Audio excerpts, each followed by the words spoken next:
continuing on with the TMCC Library Open Genealogy Lab Outstanding Guest Speaker Series, today we are pleased to welcome back Jonathan Dickey. Jonathan is an 11th generation descendant of 12 Mayflower passengers, as well as many immigrants to New England during the Great Migration of 1630 through 1650. Our speaker is a member and officer of the Nevada Mayflower Society, as well as the Northern California Company of the Jamestown Society, where he currently serves as the chief historian. Jonathan is a member of the Sons of the American Revolution, the Order and Founders and Patriots of America, and a number of other heritage societies. In past year, Jonathan has given several talks to our Open Genealogy Lab. Relevant to his latest talk, Jonathan is a member of 5 early New England lineage societies, the Order of the First Families of Maine, the Order of the First Families of New Hampshire, the Order of the First Families of Connecticut, the Order of the First Families of Rhode Island and Providence Plantations, and the Hereditary Order of the First Families of Massachusetts. In today's talk, he will provide an overview of lineage societies honoring our early New England immigrant ancestors, other than passengers on the Mayflower. Jonathan will specifically discuss the 6 societies dedicated to the first families of the original New England colonies, Massachusetts, New Hampshire, Connecticut, Rhode Island, Maine, and Vermont. These 6 societies cover a long period of colonial New England from 1604 through 1791, depending on the colony. And he will also discuss several related societies that cover the same time period in New England, such as the Winthrop Society, as well as several societies dedicated to specific immigrant families, such as the Delano Kindred. So without further ado, I'd like to offer a warm virtual welcome to Jonathan. Thank you, Suzanne. It's a pleasure to be back talking to the Genealogy Lab.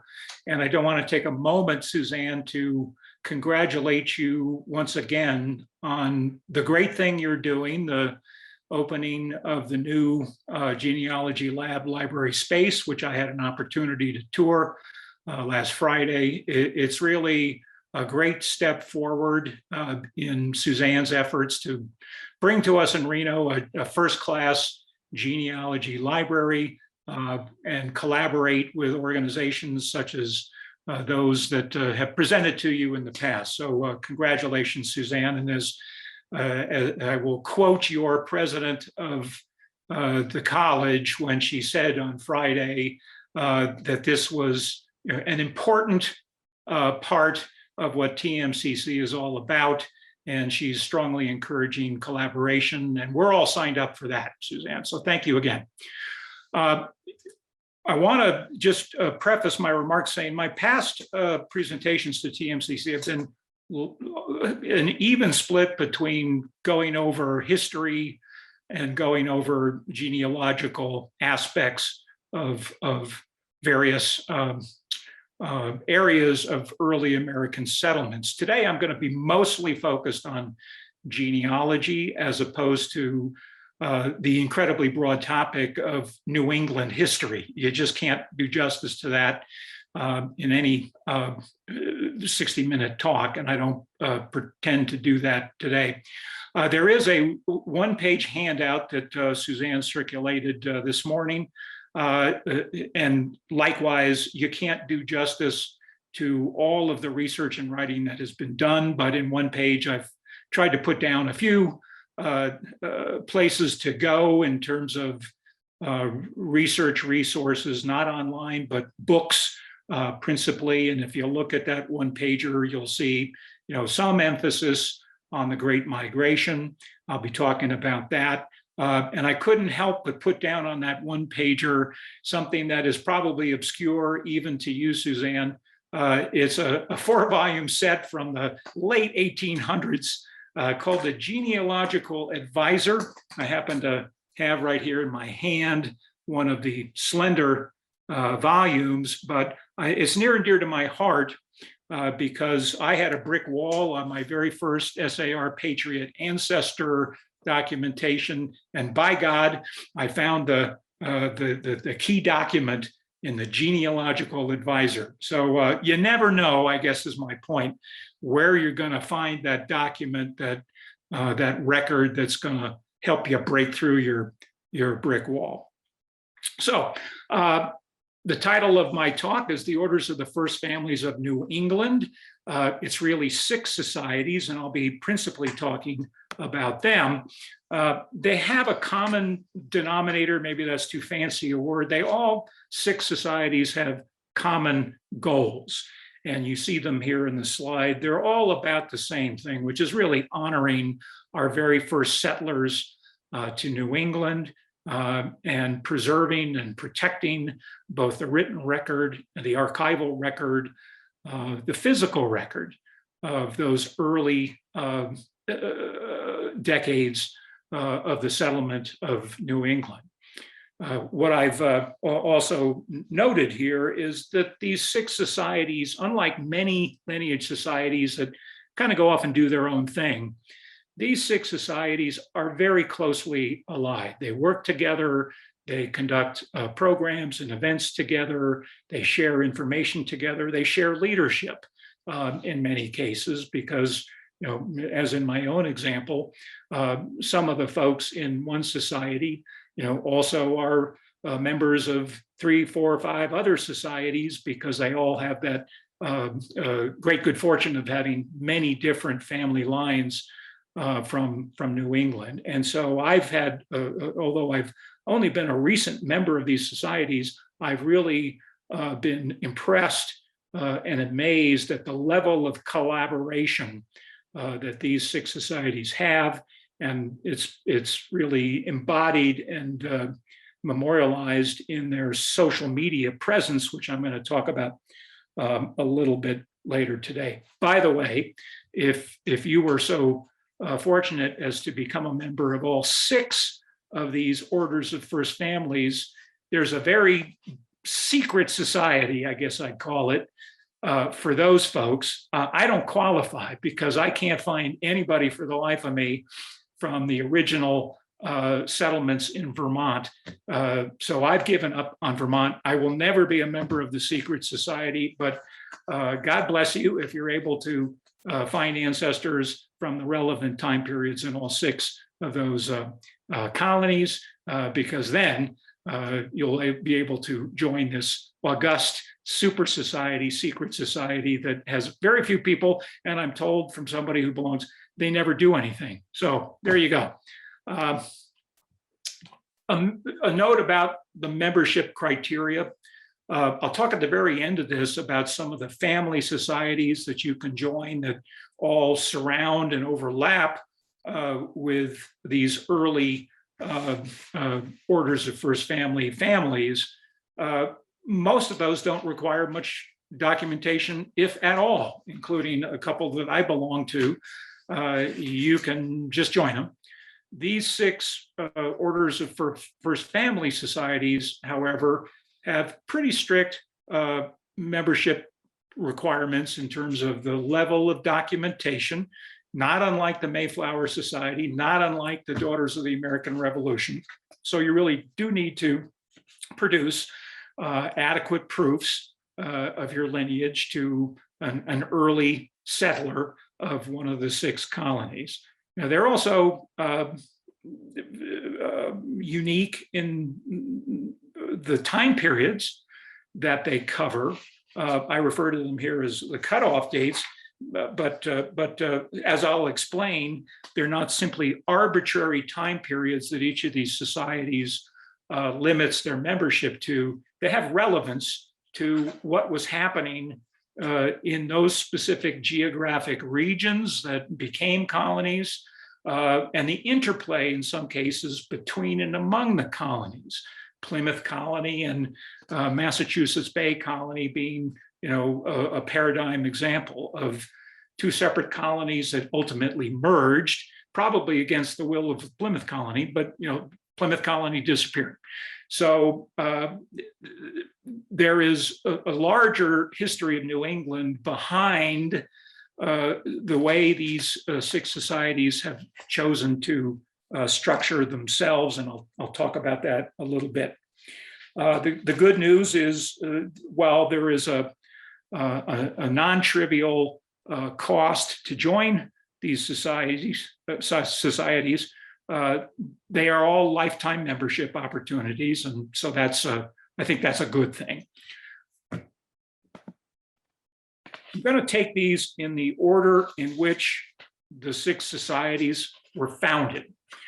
And as one might guess, the granddaddy, the grandmother, whatever you want to call it, of the 6 societies is the Hereditary Order of the First Families of Massachusetts. Not founded in the 1800s like the Mayflower Society or the SAR or DAR, but founded fairly recently, 1985. All of these societies being kind of late entrants into the world of heritage societies, but have come on strong in the years since each of them were formed. So Massachusetts has been around the longest. And for each of these societies, what I'm doing in these slides, which at the end of my talk, Suzanne will circulate this slide deck. So you don't have to take prodigious notes. But for each society, I've tried to set out things that would be of initial interest to all of you, which is, well, can I go to the Order of First Families of Massachusetts website and find a list of qualifying ancestors? And so we'll go through that for each of the societies. What's the eligibility? What is the time period? And you'll see here in the example of Massachusetts, first, they don't list individuals, they do list settlements. And there weren't many prior to 1650, but that's the focus of the Order of First Families of Massachusetts. It is strictly limited to 2 geographic regions. It's the Massachusetts Bay Colony region, not Plymouth. They concluded, rightly so, that they don't want to compete with the Mayflower Society, which was Plymouth Colony, of course. So the territory that this society is staked out is the Massachusetts Bay Colony. And oh, by the way, you see the NH there for New Hampshire, and parts of New Hampshire, which effectively were controlled by the Massachusetts Bay Colony in the early decades of the settlement of New England. So a town like Hampton, New Hampshire, where I had ancestors in that first half of the 17th century, those towns, Exeter, Dover, Portsmouth, et cetera, also are eligible settlements for purposes of joining the Massachusetts, the Order of the First Families of Massachusetts. The website, as we'll see when I go to it in a little bit, will list those settlements. Now, it says prior to 1650, why did they pick that date? And I'm going to pose this question for each of the 6 societies as we go along. You might say, well, that's the period of up to 1650 of the Great Migration. You'd be partly right, because I think there's some fuzziness around, well, when did the Great Migration end? And when we roll around towards the end of my talk, talking about the Winthrop Society, by contrast, the Winthrop Society covers the time period up to 1640. And they have their reasons for that. But I would argue in the case of the Order of the First Families of Massachusetts, that they're pegging this off of an event that didn't happen in New England. It happened back in Old England. And it was the beheading of Charles I, which occurred in 1649. You will readily understand the connection, because the whole rationale for the Massachusetts Bay Colony, the movement of Puritans from England to New England, was because of religious persecution by, among others, Charles I. And under his during his reign, there was a flood, I guess I would call it, of some 20,000 English settlers, Puritans in the main, who came to New England to escape all of that. Well, one could imagine that when Charles I was beheaded, that was kind of, a green light to stay in England.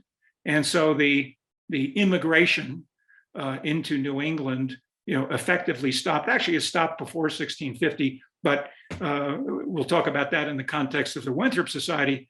But being liberal, the Order of the First Families of Massachusetts extends their cutoff date to 1650. There was a lot happening between 1640 and 1650, which we could talk about at length. I won't do that here, but there's a rationale behind that, as there is for the cutoff dates of the other 5 societies we'll talk about. I have a category here, research info or links provided, question mark. It's always helpful, of course, to be able to go to a website and they've got this nice compendium of books and online resources and so forth to consult if you're trying to establish and document your lineage to an early New England ancestor. In the case of the Order of the First Families of Massachusetts, the answer to that question is yes, with a qualifier, which, as you'll see when I get out of the slide deck and get online to show you some of these websites live, these 6 societies also share this research info and links function. And in fact, they have a common website, as we'll see. So the answer to the question, yes, you can go to the website and find a fair amount of research information, tips, guidance, and links. The cost you'll see here, I won't talk about it a lot, but you can pay $65 a year or pay $290 for a lifetime membership. So that's Massachusetts. Next in our chronology is the First Families of Rhode Island and Providence Plantation, founded in 1990. Unlike the Massachusetts order, Rhode Island has given a very healthy list on the website of qualifying ancestors. Really quite a nice job, and we'll look at that a little bit when we get online together. Their eligibility time period is cut off at 1647-48, and you have to have resided in Rhode Island. I emphasize that because, as we'll see in some other societies, eligibility isn't limited to physical residence. In the case of Rhode Island, it's physical residence. Why 1647-48? Well, this order had decided that membership would be for those folks that resided there before Rhode Island actually became an official colony of the crown. Before 1647-48, it was, as the name implies, largely a plantation, Providence Plantation, founded by, I asked for show of hands, but everybody's been blacked out, founded by Reverend Roger Williams. And that's an incredible story for those of you who have not read the book. I'm looking up at my bookshelf here, Cold War and Providence is the name of the book. Recent book about Roger Williams and his theology and his theological conflicts with Plymouth that led him to essentially be exiled to what became the colony of Rhode Island.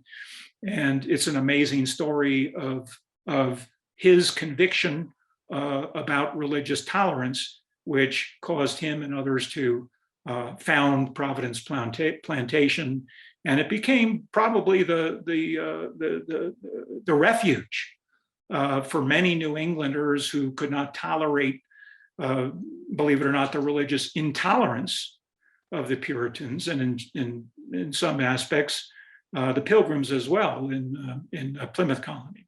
So that's the eligibility time period for the Rhode Island Society. It too shares the research info and links that the Massachusetts order has. A little bit cheaper to join, $20 annual dues, or the low price of $200 for a lifetime membership in the Order of the First Families of Rhode Island. Next in our chronological order the Order of the First Families of Maine. Maine is near and dear to my heart because I had so many lines in my family that touched Maine, including my Sons of the American Revolution patriot ancestor, whose grave I once visited in the tiny little coastal town of Bristol on the Pemaquid Peninsula. But he wasn't a first family of Maine. He was much later than this cutoff period that the Order of First Families of Maine has, which is you had to have been there between 1604 and 1652. Now, you'll see here that eligibility is not restricted to people who live there. Eligibility includes people who may have lived elsewhere but own land in Maine. Maine was a province, by the way. It wasn't a colony in that time period. And when Massachusetts Bay Colony got rolling, it effectively exercised control over the early settlements in Maine. But own land would be one way in which to establish eligibility for membership here in the Order of First Families of Maine, or had a business in Maine. So this is an interesting angle, because those of you who may be members of the Mayflower Society, or you're trying to become a member of the Mayflower Society, there are several Mayflower passengers who lived in Plymouth Colony, maybe Plymouth itself or Duxbury or Marshfield, what have you, but they had a business in Maine. The best examples being John Howland and John Alden. So if you go to the Order of the First Families of Maine website and you look at their list of qualifying ancestors, lo and behold, you'll see John Howland and John Alden there. I think Miles Standish may be on there too. Why are they on that list? Well, they established a mill on the Kennebec River in the early days of the Plymouth colony. And in fact, that story of the mill is quite interesting in and of itself. John Alden ended up being imprisoned by the Massachusetts Bay Colony for what he was doing up in Maine. But by God, today, if you're a John Alden descendant, you are also eligible for membership in the Order of the First Families of Maine. And those are not the only examples. There's many people who were in Massachusetts Bay Colony, who were in Plymouth Colony and beyond, who show up as qualifying ancestors for the Order of the First Families of Maine. Its website likewise has research information provided, lifetime membership fee of $200. They don't have an annual membership fee. So your choice is lifetime membership or none. Oh, let me go back here for a second. So I didn't quite, why am I not going backwards?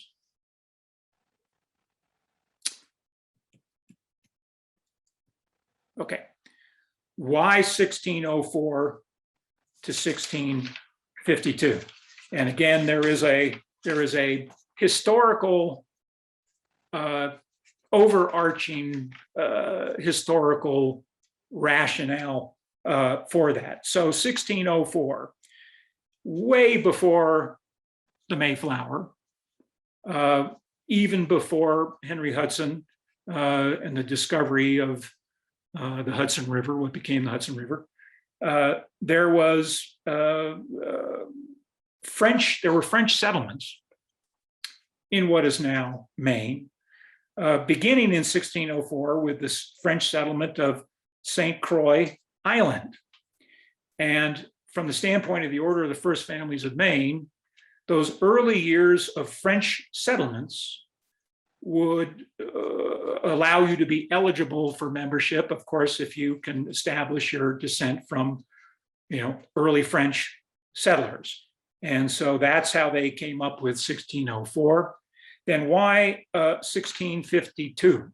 Again, I'd ask for a show of hands, but you're all blacked out on me. Well, in 1652, the Massachusetts Bay Colony officially, formally acquired, if you will, the Maine province. And so for purposes of this order, that anybody who resided in Maine after that, in their minds, doesn't count as an early settler. You have to establish that you settled there before 1652 and the acquisition of Maine by the Massachusetts Bay Colony. Order of the First Families of Connecticut, next in our chronological order, founded in 2004. The website, unfortunately, does not have a list of qualifying ancestors. Of course, there are many other sources of information for that. The eligibility time period for this order is you have to reside in Connecticut between 1633 and 1662. So a little bit beyond anybody's notion of when the Great Migration ended, but up to 1652. Why are these dates established by the Order of First Families of Connecticut? 1633. You think New England, you think England, you think Anglo-Saxon. Well, 1633 is their kickoff date, their beginning date, because that's when the Dutch, of course, down in New Amsterdam and New Netherlands, that's when the Dutch built their first fort. I think it might have been their only fort on the Connecticut River. It was Fort Hope, sometimes called the House of Hope. So the Dutch were there. They were present on the Connecticut River in 1633. So don't conclude that you have to have an English ancestor to join the Order of the First Families of Connecticut. You might have a Dutch ancestor who was part of that early settlement. It wasn't just the fort, but in that lower southern end of the Connecticut River, many Dutch were there for some period of time. Of course, the English took over New Amsterdam in 1664. And so there really wasn't a New Netherland anymore after 1664. But in any event, think to yourself, maybe I've got a Dutch ancestor that would trace to early Connecticut. The Connecticut River, by the way, was a true highway in these early decades. The Connecticut River, what became the Hudson River, previously known as the North River, those were really the highways for trade, for settlements, in the case of the Hudson River, all the way up to Albany and Fort Orange, the Connecticut River being a place that became a mecca for coastal New Englanders looking for more land, aggregable, arable land. They moved west, and Connecticut River was a real destination. So that's how they explain 1633. 1652, this shows where am I here? 1662. The rationale for that, New Haven, of course, famous for being the home of Yale University, didn't exist back then. New Haven was its own colony up until 1662, when New Haven, which was quite contrarian about this, finally relented and agreed to be absorbed by the Connecticut colony. And so those two colonies merged, and the Order of the First Families of Connecticut, in its wisdom, concluded that 1662 was as good a year as any to cut it off. So if you trace to a person in New Haven prior to 1662, I suppose that counts, but the cutoff date nonetheless, 1662. If you were in some other extraneous area of Connecticut after 1662, not eligible. Again, research links are provided on the website. A little bit more expensive to join the Order of the First Families of Connecticut, $250 lifetime membership fee. You have the option of $25 a year in annual dues if you if you choose to go that route.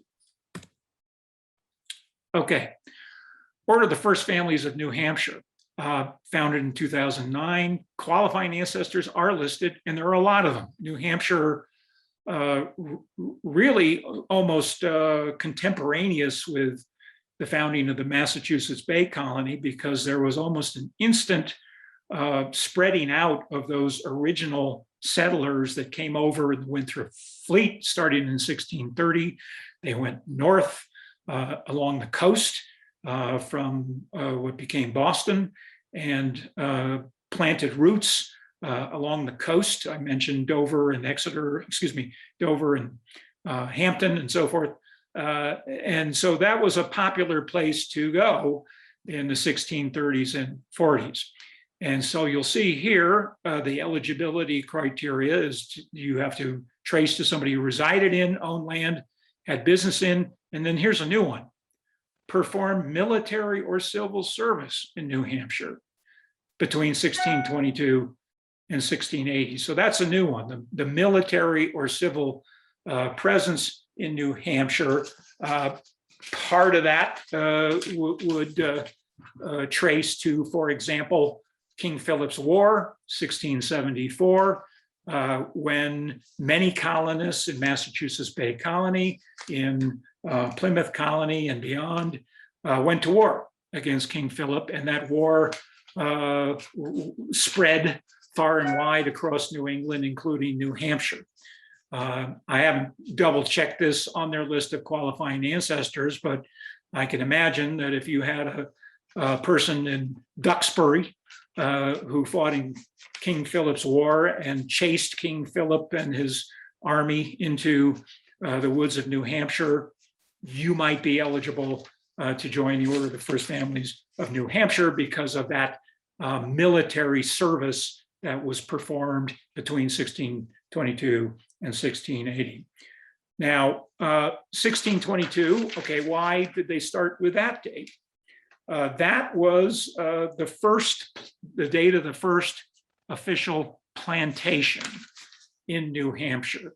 Now, mind you, this was before the Great Migration. It was only 2 years after the landing of the Mayflower. There weren't many people around in 1622. I think there was only one other ship that had arrived in Plymouth by 1622. That was the Fortune that arrived in 1621. And by the way, we're celebrating the 400th anniversary this year of the landing of the Fortune. But in 1622 in New Hampshire, they established a plantation called Panaway Plantation. This was a land grant that was issued by the Council for New England back in London. And two gentlemen, John Mason and Ferdinando Gorges, received that land grant and planted the Panaway Plantation in 1622. Again, not many people there, but for purposes of the Order of the First Family in New Hampshire, that is their beginning date for eligibility. 1680, why 1680? Well, in 1680, New Hampshire became a separate province. I said earlier when I was talking about the Massachusetts Bay Colony having exerted control over parts of New Hampshire, Hampton being an example. Well, that control was wrested from Massachusetts in 1680, and now New Hampshire became its own province beginning in 1680. So that's the cutoff date for purposes of eligibility in the Order of the First Families of New Hampshire. Again, research info available on their website. Unlike the other 5 that I'm talking about here today, New Hampshire is not part of the common website that the other 5 societies set up for reasons that have never been explained to me. They have their own website, Order of First Families in New Hampshire, or OFFNH, and they have their own list of qualifying ancestors, et cetera, there. And so that's one society where you don't have one-stop shopping, so to speak. Cost for this order is $250 for a lifetime membership. Next in our chronology, the order of the first families of Vermont.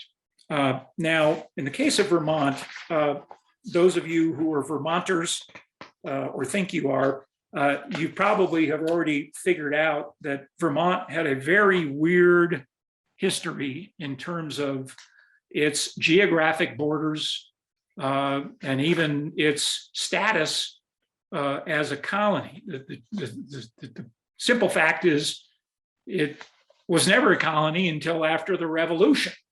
And there were many disputes between New Hampshire and New York in particular over who owned the land that later became Vermont. And for a long, long time, even Vermonters didn't know, who they were or with what government they were affiliated. This was why during the Revolution, Ethan Allen and the Green Mountain Boys were sort of free range soldiers, not really affiliated with any particular colony, but they fought in the Revolution.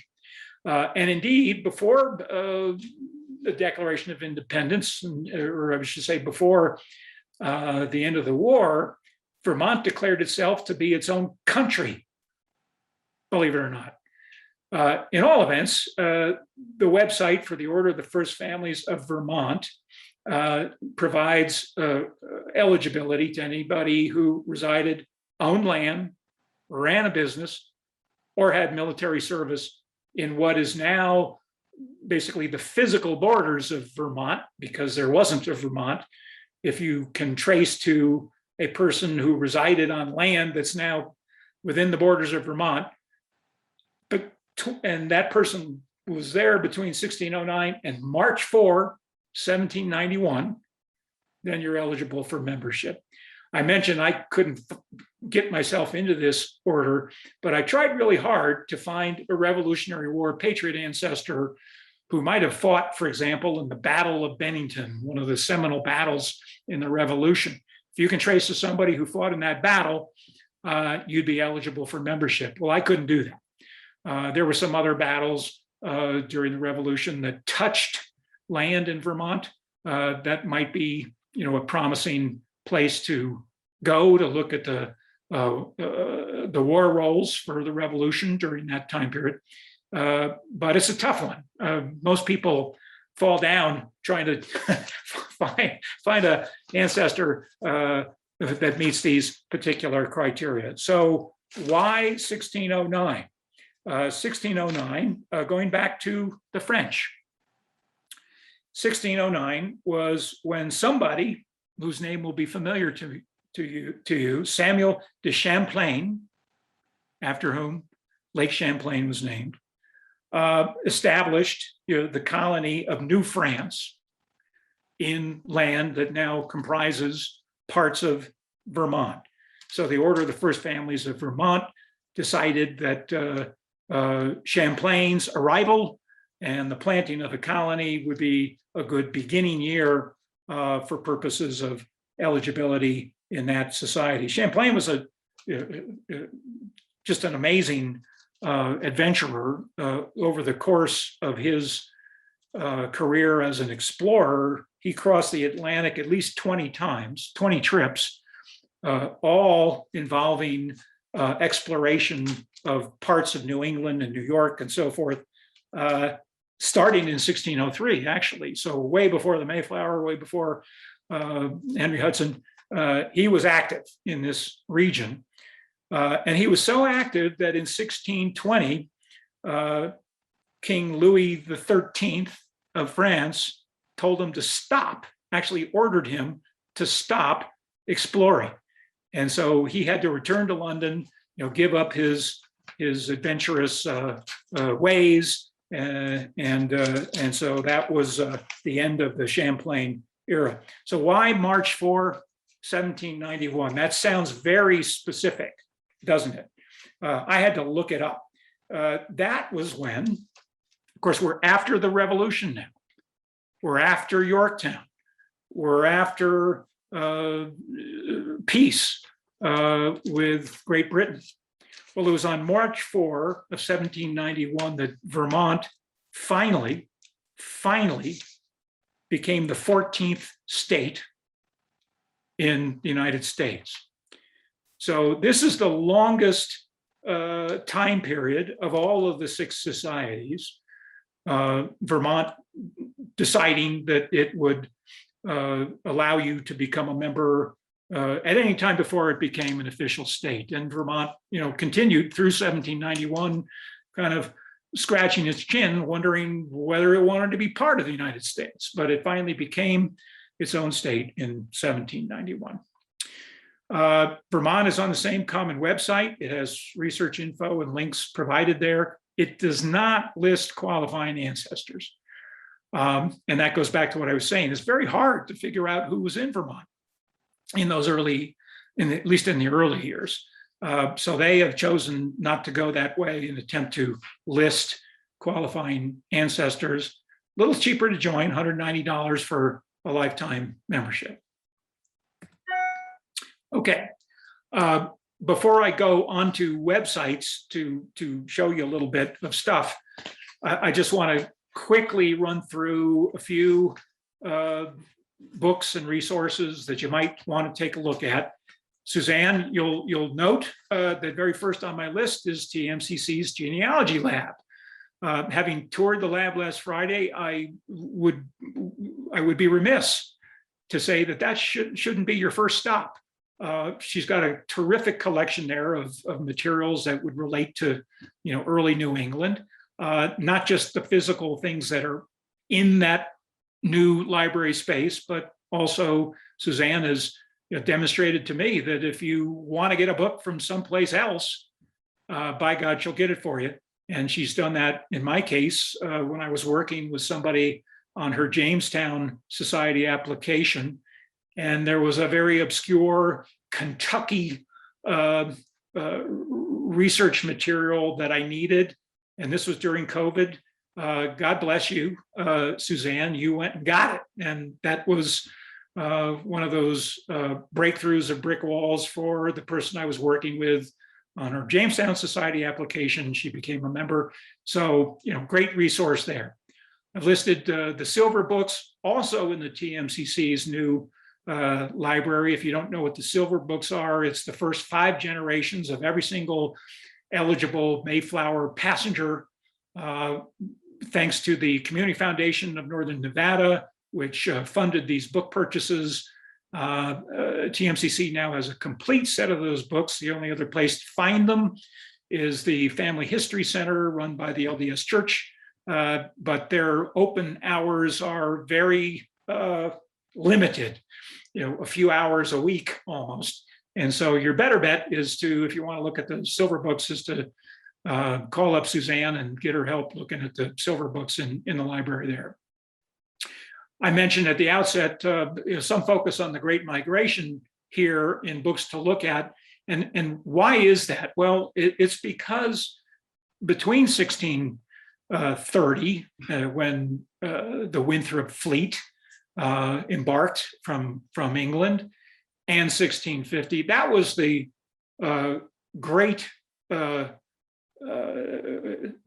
greatest number of immigrants who came into New England. It actually trickled off quite dramatically in the 1640s. But so all the work that Robert Charles Anderson has done, documenting who came over, when, on which ship, it is a rich resource for anybody looking for their early New England ancestors. He's affiliated with the New England Historical and Genealogical Society, affectionately known as NEHGS. His work is prodigious.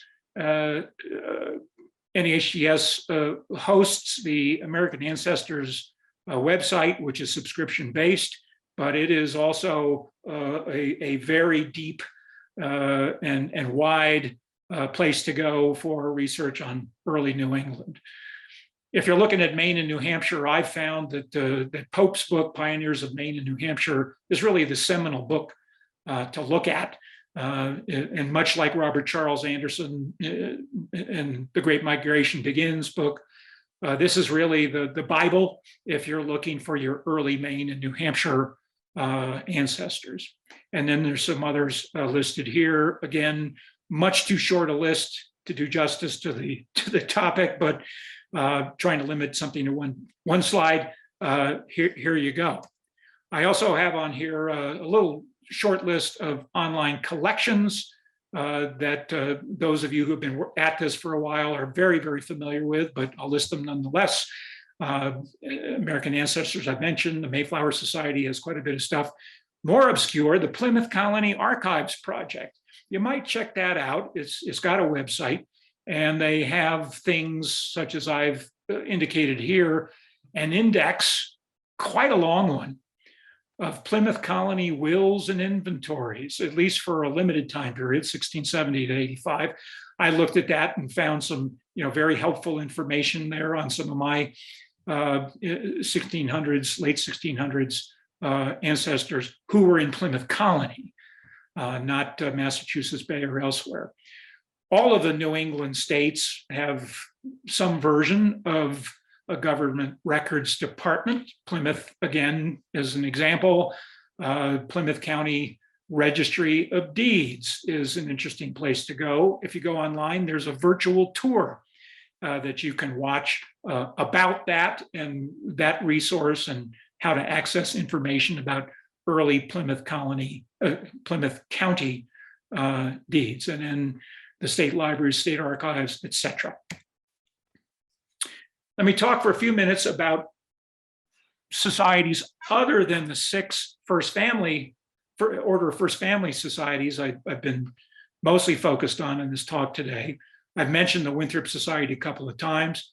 There's also the Plymouth Hereditary Society, and I'm giving you the website addresses for each of these.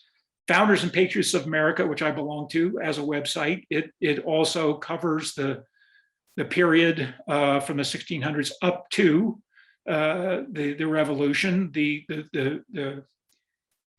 catch there for Founders and Patriots, by the way, is you have to have an ancestor who fought in the Revolution, and in that same ancestral line, somebody who was a founding settler in New England. So it's a tough duo of proofs that you need to come up with to join the Founders and Patriots of America. But it does have good information and good links for information. Let me just talk at the bottom here. I've mentioned, by the way, there's a society for just about anything you can think of. And you'll see that if you go to www.hereditary.us.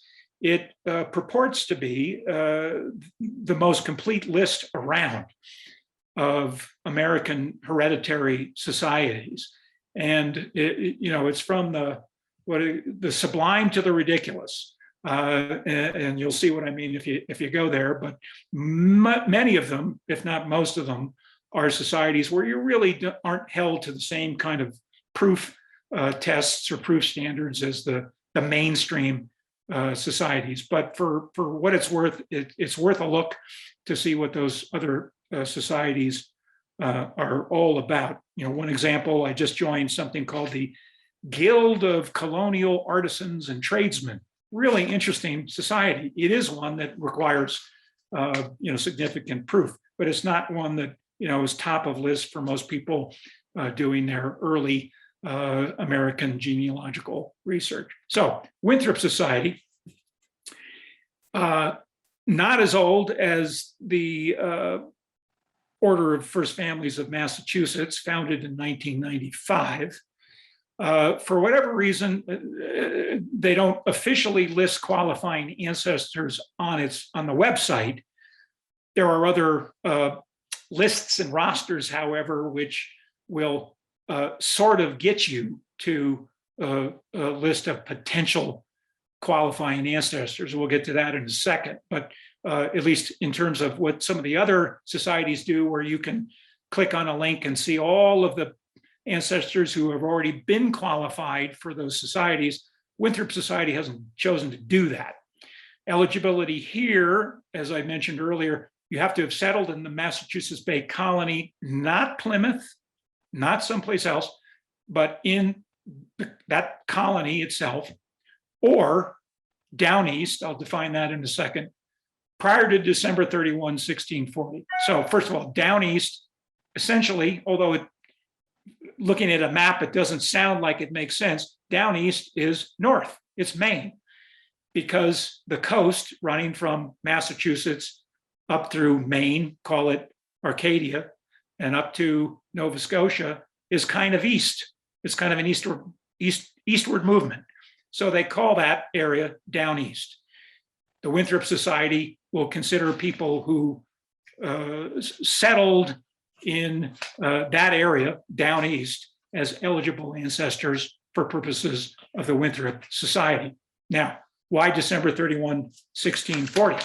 Well, it gets back to something I was saying about the Great Migration, and that Massachusetts cuts it off at 1650. Why does the Winthrop Society cut it off at 1640?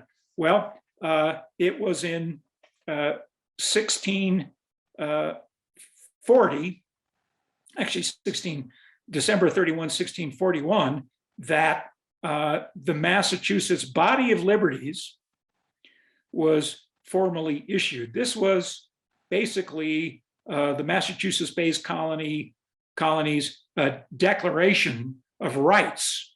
This was way before, of course, the Declaration of Independence and the Constitution. It had a 98-paragraph Declaration of Rights, which is really interesting reading. I mean, they really went to some lengths to spell out in excruciating detail how they wanted to govern themselves. Now, that was in 1641.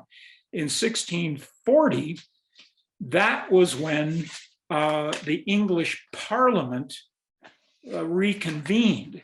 What had happened was Charles had dissolved Parliament in 1629. So 11 years of strife in England when there was no Parliament. There was king and no Parliament. Well, in 1640, Parliament was reconvened after essentially 2 waves of civil war in England. This was way before they beheaded Charles. But that's the rationale for why the Winthrop Society essentially cuts off its eligibility time period to 1640. Their website provides some research information and links, some contemporaneous records, some family histories, that sort of thing, some charter documents, but then some interesting lists and rosters of early settlers. You see the cost here for annual dues and lifetime fees, pretty steep, I must say, compared to the other societies we've been talking about. You don't have to write this down. This is a very wordy list of the categories of people who would be eligible ancestors for purposes of joining the Winthrop Society. This comes from the society's bylaws. And you'll see if you read it in more detail, it isn't just people who came over in the Winthrop fleet, very broad in scope. Example, Isaac Allerton, a Mayflower passenger. You'll see him in the 4th bullet. He would be an eligible ancestor because he was one of the certain few Plymouth men who made significant contributions to the early days of Massachusetts Bay Colony. And you'll see some other similar categories of people you wouldn't normally think about as being associated with the Governor Winthrop, the Winthrop Fleet, or the Winthrop Society. So there's kind of like the Jamestown Society, where you don't even ever have to have stepped foot in Jamestown to have a qualifying ancestor. In my case, my Jamestown ancestor never stepped foot in Jamestown. He was an investor in the Virginia company. Same here, the last bullet point here. You can be eligible to join the Winthrop Society if your ancestor was one of the adventurers or investors in the Massachusetts Bay Company. And this is their words, not mine, whether or not they ever settled in America.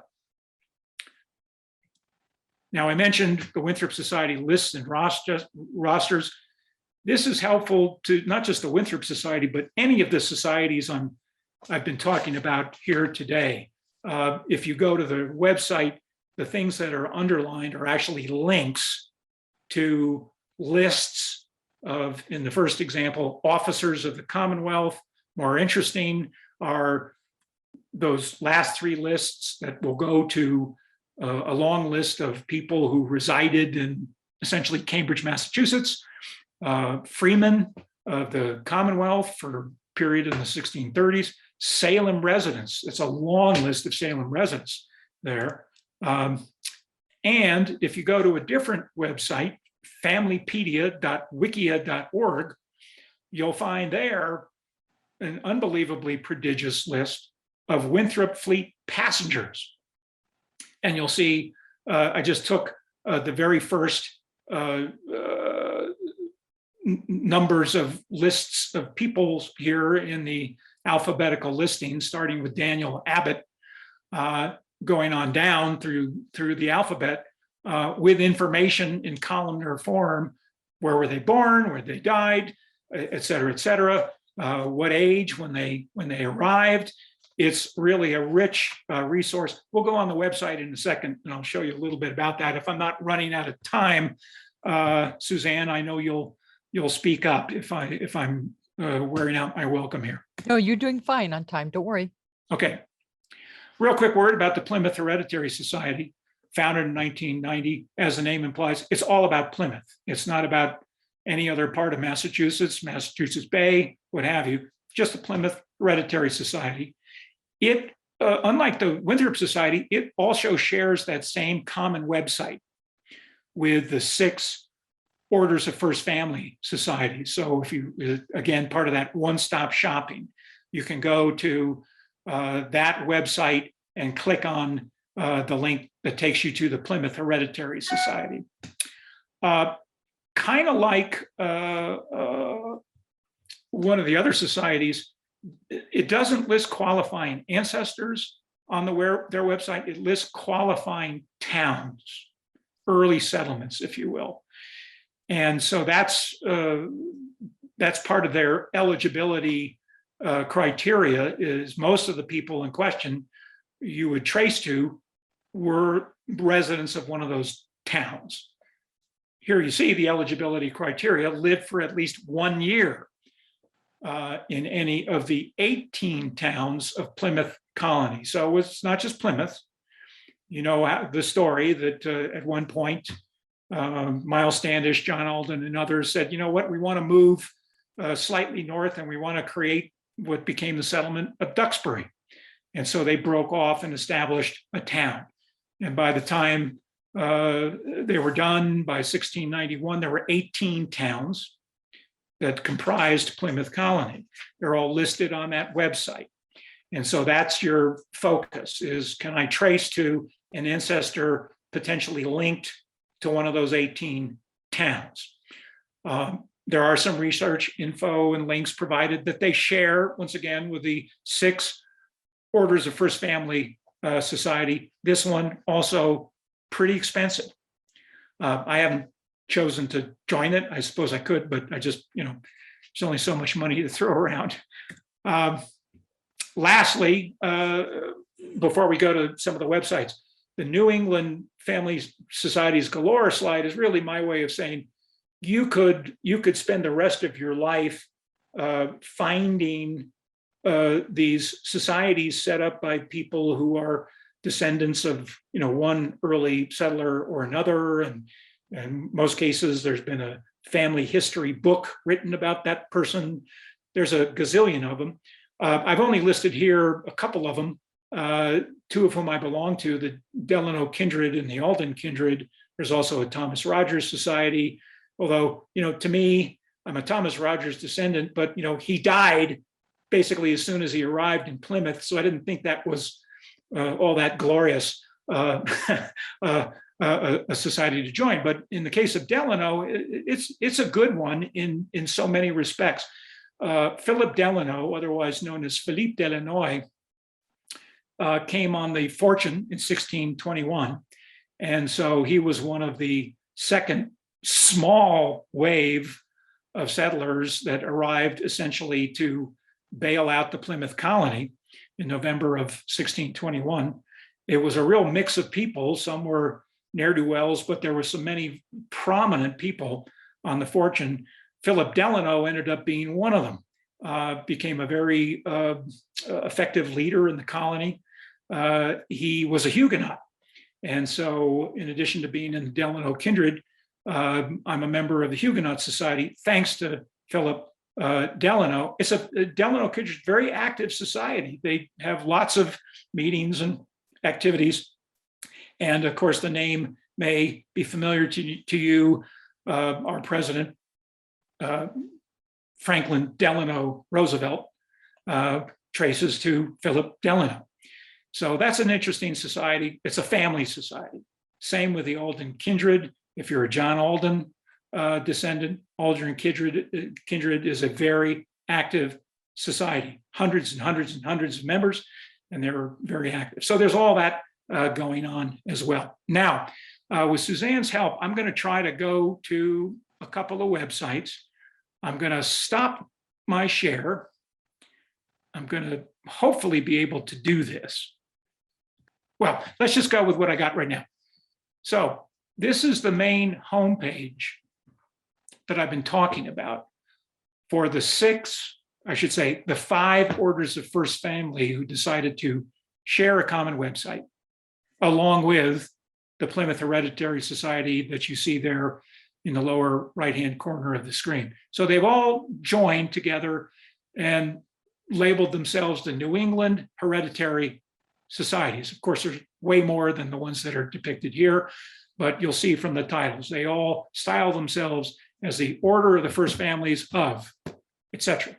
And what you do is you go and you click on the logo for a particular order, and there you go. You're at the Order of the First Families of Connecticut in this example. And what it depicts here is there's tabs across the top. What's the society all about? You click on it. Hopefully it gives you something. There we go. The officers, the history, a little bit of the history of not the society, but the history of Connecticut.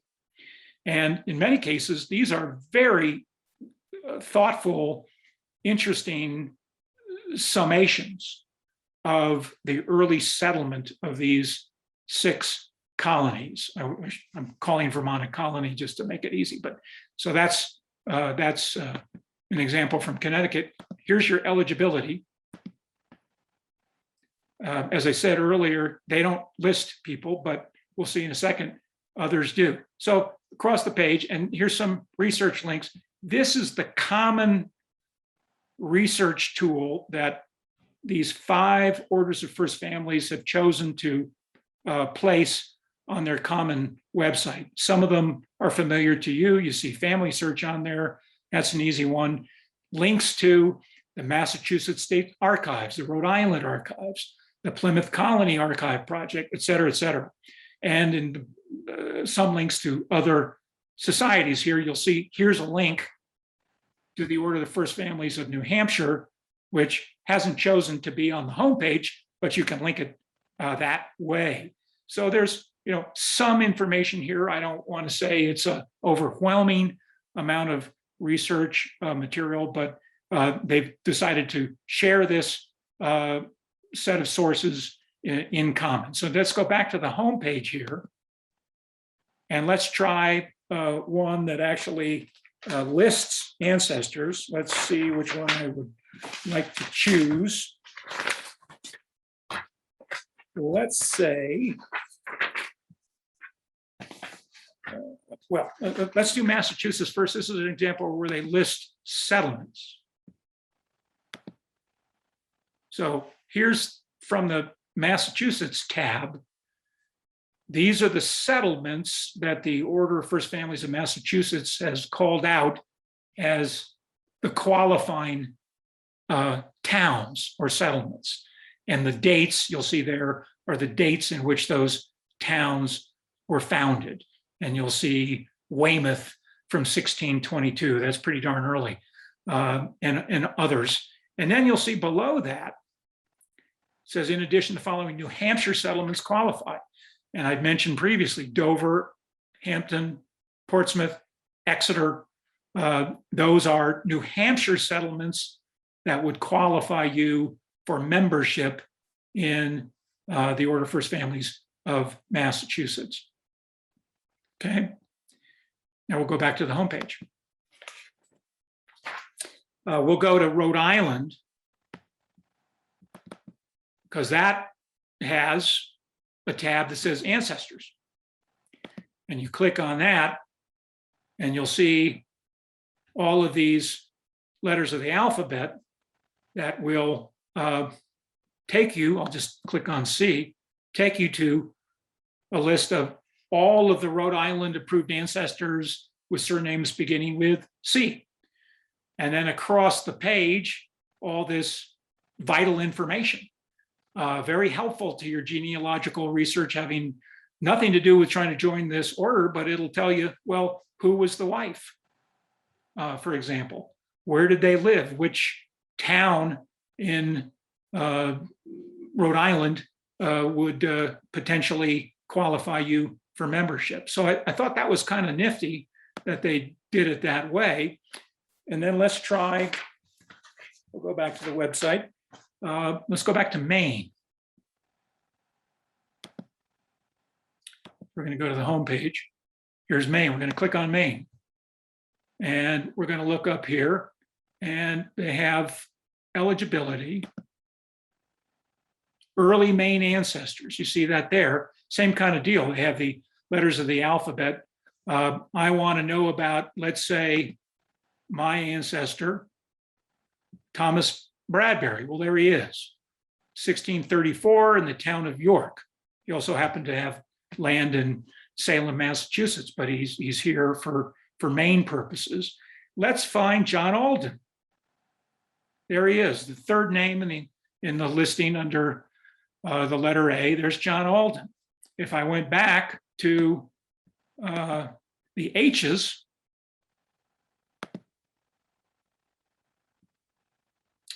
you see John Howland.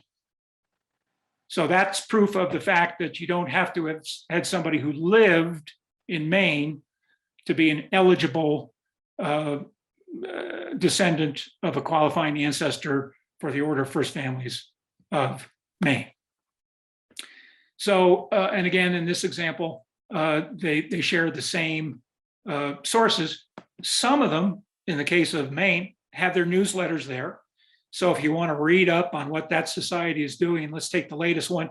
COVID has really stopped a lot of these societies in their tracks from putting out new newsletters and so forth. So everything's a little bit stale. But here's February 2020.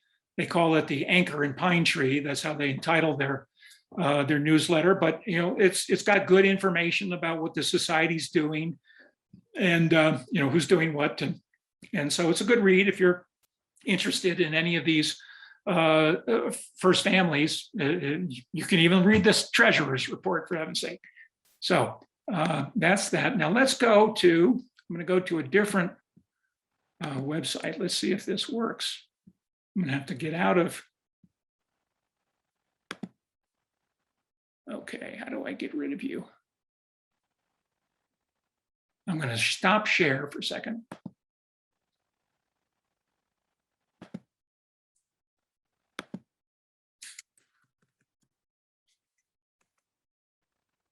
Okay, now I'm going to try to share again.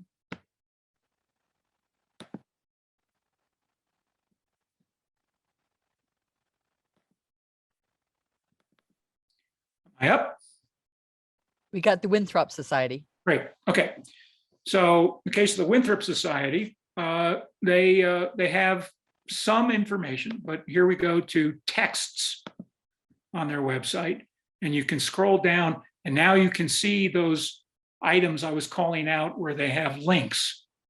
And so on official documents, you can read the charter granted by King Charles if you so desire. And you scroll down here to lists and rosters. And this is where I found it kind of interesting. So you click on Salem residents, the residents of Salem. first town in Massachusetts Bay Commonwealth. And this is coming up to the year 1651. So pretty early time period that's being covered here. So let's just go to the first letters in the alphabet. Here's what you see. You got the residents of Salem in columnar form, and it'll go across the page with, for example, was this person a freeman? And when was that person made a freeman? That was an important step for an early settler, is to be able to participate in town government and vote and things like that. You had to be a freeman. The first church, was that person a member of the church? When did they buy land? You can see the column with land there, et cetera, et cetera. So, and here's Isaac Allerton, one of the Mayflower passengers. So he's there as part of the residents of Salem. He wasn't a Winthrop Fleet person. Obviously, he came on the Mayflower. He left Plymouth and he ended up in Salem. So here he is there in this research tool that the Winthrop Society has given to us. Here's the residents of Newtown now. And this is less interactive, but it goes, again, alphabetically, and gives you the dates that that person first arrived and lived in what came to be Cambridge, Massachusetts. So I thought that was kind of a nifty tool. Again, not limited to trying to establish your lineage to one of the orders of first families, qualifying ancestors, but just in general. So now let me see if I can go to this. I'm gonna go offline here for a second. Okay, Winthrop Fleet passenger list. And you'll scroll down, and I'm just going to use the first page here as a tutorial, if you will. This also is very rich in information.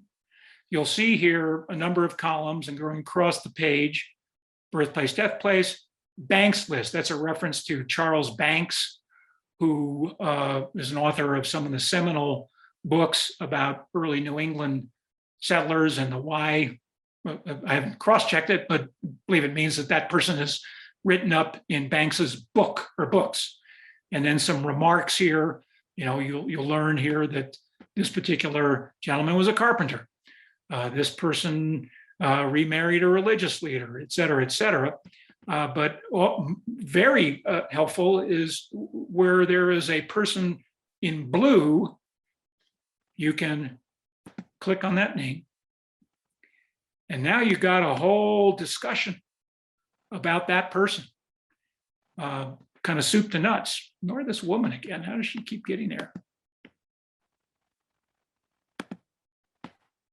All right, here's a biography of Daniel Abbott, including information on his children, their birth and death dates, and then basically the story. Where did he come from? Who was in the ship? I mean, which ship was he on in the Winthrop Fleet, et cetera, et cetera. It's a treasure trove. And I frankly, I stumbled on this and I said, wow, this is amazing. And I went back to see, well, I was going to double check it. So I went to see, I had somebody who came on the boat by the name of Richard Church. And I'm going to see if I can find him here. I did the other day. So here's Richard Church, my ancestor. And I click on him. And again, it gives me this incredibly deep history of Richard Church, which he was a passenger in the Winthrop Fleet, et cetera, et cetera. Look at this family information. And you'll see the third one is Benjamin Church, pretty famous guy in the history of New England. He was in Plymouth. He ended up leading the army in King Philip's War, ended up settling in Rhode Island. But in all events, you can click on him now because it's in blue. And now it takes you to a big write-up on Benjamin Church. So there's many layers of information on this particular website, which I think I put that in the slide deck, so you'll have that. It's, help me, Suzanne, was it Familypedia? I think that's what it was. But you'll see it in the website. Great place to go. So I'll just kind of stop there. Let me take myself out of this for a second. Right up there at the top, familypedia.wikia.org. There you go. Very good. Thank you. Whoever helped me there. That was Todd. Thank you, Todd. Thank you, Todd. All right, let me see if I can get you back up here. How well is that information sourced? Pretty decent. And that's why I checked Richard Church, because I'd already done a ton of research on the church line, which also connects to the Mayflower through his wife. But in that case, it's accurate. I can't. Do they leave the sources at the bottom? Is that what I saw? In some cases, yeah. So just about time. Let me just take any questions and answers. Don't do it on the chat because I don't like that very much. I guess if you could unmute if you want to pose a question, or Suzanne, if you see that there are already lots of questions, you can call them out. Well, that's okay. I prefer people to ask the questions directly. So if you'd like to unmute your microphone and ask Jonathan a question directly, please feel free to do so. And I'll give it a few seconds here. I've got a few myself. While we're waiting for anyone to unmute their microphone, Jonathan, I have one. Many societies publish books with the names of their members and their qualifying ancestors. To your knowledge, do any of these societies do that? Well, they all do. And right on my bookshelf, about 2 feet away from me, I have the membership directories for the 5 orders of first families that I belong to.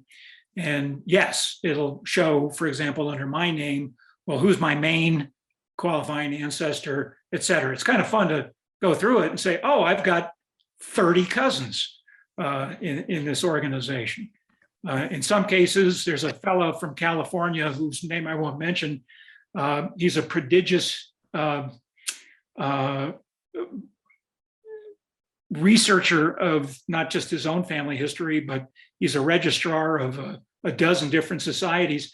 He very proudly has like 30 supplemental applications in many of these membership directories. It's kind of fun because you kind of feel there's a lot of competition going on sometimes between, well, I've got 20. No, I got 30. Or a little obsessive compulsive disorder. Some of that. Yes, exactly. Now, Jonathan, I know a lot of people in the class have started to explore things like the DAR, the SAR. I assume that each one of these societies have a registrar that would be willing to work with you directly to help you with the research and do the application. Well, I can't speak for DAR. You probably can, Suzanne, as you're a member. The SAR chapters, I'll take my own example here in Reno, the Battle-Born Patriots chapter. Its registrar, who is also the registrar for the Mayflower Society, is extremely helpful and interactive, as opposed to some registrars I've run into where it's like, send me your form. Yeah, I don't like your form. And they send it back. Not very helpful. The SAR chapter here, as I say, is very good that way. It really just depends. Yeah, because I know that a lot of people would probably be more inclined to explore the possibility of joining if they knew that they would have help with the research on the other end. Yeah, well, there's no harm in asking, I guess, is the first way I'd answer that question. But also, if you know people who are members, some of them, like me, I volunteer time to help. And Suzanne, I'm trying to guide you on your Jamestown yes. research as one example. And I helped my other friend who I mentioned earlier in this talk, helped her get into the Jamestown Society with your help. So in some respects, you want to see if there are areas and people where you can collaborate and cross-check information, get some new ideas about where to look.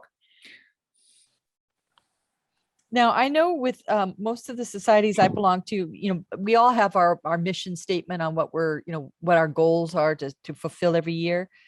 Some are educational, some are historical, some are charity oriented.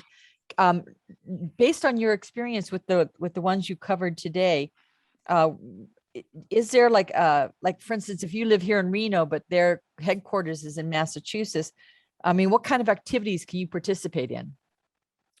Great question. And, this is a learning experience for me, by the way, because I've just joined, because of COVID, I've had time to join a lot of different societies and be on their Zoom annual meetings. And that's typically been the case. Nobody's been having physical meetings, but a lot of them are kind of like TMCC, experimenting in this new world of online meetings, online presentations and so forth. And almost all of them are trying to make that transition for the very reason you say, Suzanne, which is to be able to connect with, a New Hampshire Order of First Families, connect with somebody sitting in Reno, Nevada. And it's been effective, I would say. More of that is happening, and more often it's happening. And I think that's a great new development. We never like to say there's a silver lining to COVID, but that's been a great byproduct of canceling all these physical meetings, is we were all learning how to reach out in different ways, different forms, and bring more people into active participation. I think that's a good goal, and everybody, I think, is recognizing that. Okay, that's wonderful to know. I would assume then that they do some educational programming throughout the year or historical outreach. I guess, they probably are unique to each one's mission statement. Well, that's right. But for example, the Order of the First Families of Maine, which is run by a guy who is also an officer of 10 other early American societies, and he lives, by the way, in Missouri. He's really committed to having frequent lectures on topics related to early Maine for that society, and the Massachusetts Society Order of First Families does that as well.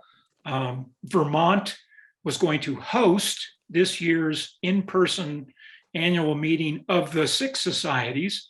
It got canceled. It was going to be last month, but it had a whole array of educational programs, including tours of surrounding historic sites and so forth, which was all going to be, in person, but it didn't happen. A few societies, a Huguenot society, for example, had a mixed annual meeting, where some people were together in person, some people were remote, like myself. And I know, Suzanne, you're experimenting with that last Friday, trying to have a mixed meeting. Yeah, I learned a lot last week. They're hard to do. It was a lot harder than I thought it was going to be. That is true. They're hard to do. But you know what? That's how you learn, right? You do it the first time, you learn by your mistakes. Exactly. Okay, so class, any other questions? I mean, this is a lot of information to absorb. This is Betty. I spoke with Mr. Dickey at that meeting at your library, and I'm hoping to pursue with him whether I am, I have a gateway ancestor, which William Lawrence, and they said they linked it to Charlemagne, and I'm wondering what the best way do I just contact the Charlemagne Society, and how do I continue on with this? Kind of a different topic, but my quick answer is let's talk offline. And I know you and I are in touch with each other, but Right. Some societies, like the Order of the Crown of Charlemagne, have been around long enough that they kind of feel like they've figured out who all the gateway ancestors are, Okay. because they've been at it so long. And so their list of qualifying ancestors that they post, it's not to say never that you can't introduce a new gateway ancestor. It does happen. But it's a pretty reliable place to go to find 95% of who would be qualifying ancestors. Right. And he is listed on their gateway. Yeah, So- right. So I'm thinking that I just contact them and they'll agree or not agree. with Well, that. I think I said this in my email to you that Oh. once I you didn't get, get your email. I don't know. I sent it to you.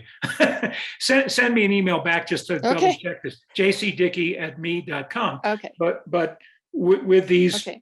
with these royal and noble ancestry societies, typically the MO is, the hard part is documenting your way to the gateway ancestor. Mhm. Once you've done that, it's pretty much in the bag. Okay. Because they already know, which gateway ancestor traces to William the Conqueror. They've got that figured out.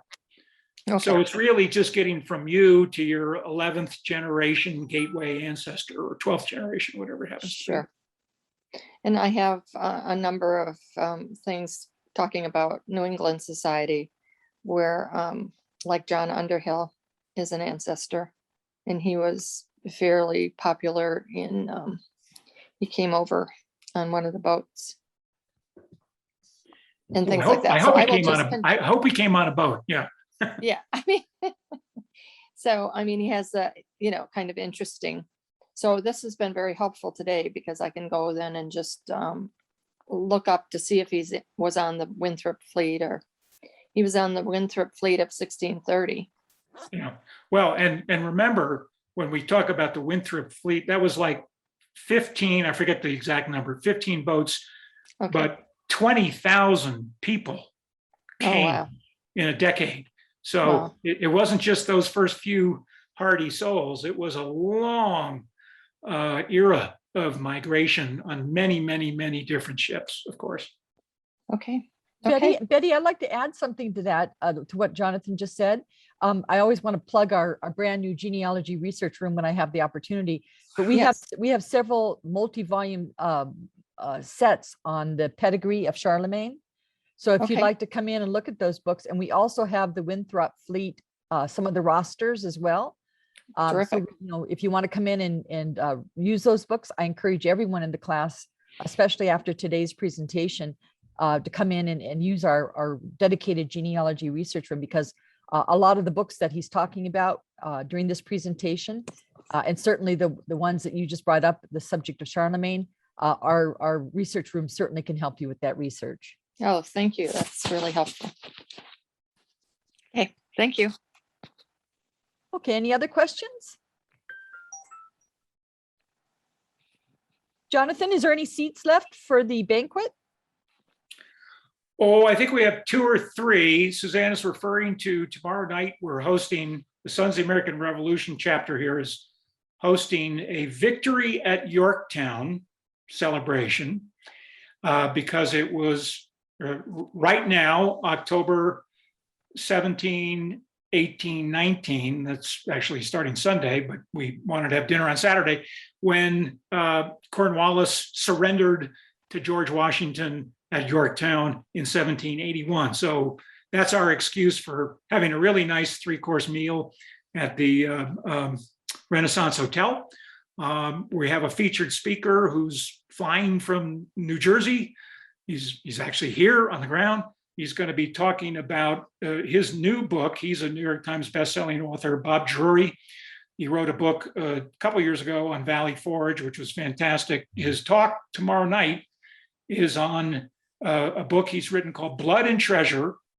It's about Daniel Boone, and it's one of the great books I've read in a long time. Little known fact is Daniel Boone played an instrumental role in the American Revolution. So that's what he's going to talk about tomorrow night. It's $60 a person for a wonderful evening. We have only 2 or 3 seats left. If you have any interest, send me an email at jcdickey@me.com. Wonderful. And I'm going to be there. My husband is going to be there too. So we're looking forward to it. Thank you for the plug, Suzanne. You're very welcome. Okay, so any other questions? Just give it a few more moments. I'm looking in the chat box. I don't see any new questions coming in. Okay, well, Jonathan, I'll assume then that the class has got all their questions asked, answered. And I assume that they can reach out to you if they have any further questions. jcdickey@me.com. Perfect. Okay, and before I stop the recording, I want to remind everybody to download the chat box if you wish to have anything that was in the chat box before you leave today. If you'd like to stay, we're going to be meeting for at least another hour, hour and a half, and we're going to be working on people's trees. If you're new to my class today for the first time, the first half of the class is usually a guest speaker. The second half of the class, we're working to get collective knowledge together to help you break through your brick walls. And once again, Jonathan, I want to thank you for allowing us to record today, and it'll take our marketing department a couple weeks to get this up on the website. But once again, we cannot say thank you enough for how generous you always are with everything with our program here at TMCC. Always a pleasure, Suzanne.